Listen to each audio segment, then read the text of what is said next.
In this session, we'll combine the title block that we created in the first session with the drawing of the Geneva cam and then produce a plot of the results.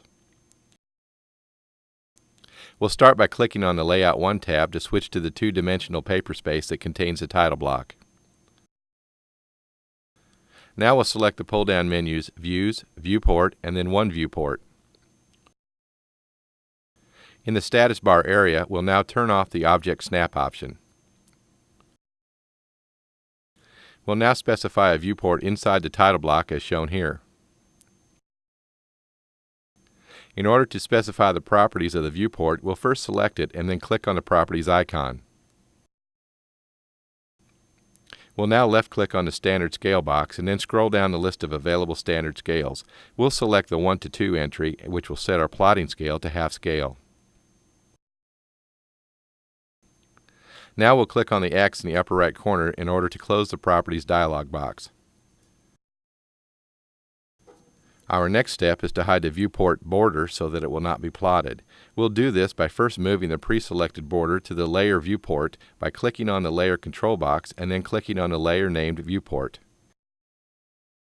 Since we have now moved the border to the Layer viewport, we'll now turn off the display of this layer by clicking on the light bulb icon. The last step prior to plotting is to adjust the scale of our dimensions. We'll do this by right-clicking on the standard toolbar and then selecting the Dimension option. We'll now click on the Dimension Style icon and then select Modify.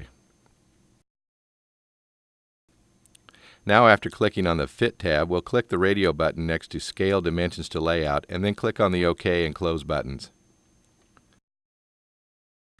We'll now click on the Dimension Update icon and then select the radius dimension shown here.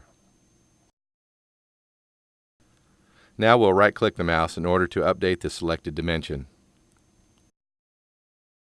We'll now repeat this process in order to update each of the dimensions. To actually produce a plot of our drawing, we'll start by clicking on the plot icon. Now we'll make sure that the proper plot device is specified and the plot area is set to Layout. The plot scale should be set to 1:1 and the plot options Plot with Plot Styles and Plot Paper Space Last should both be checked. Finally, we'll click on OK to produce a plot.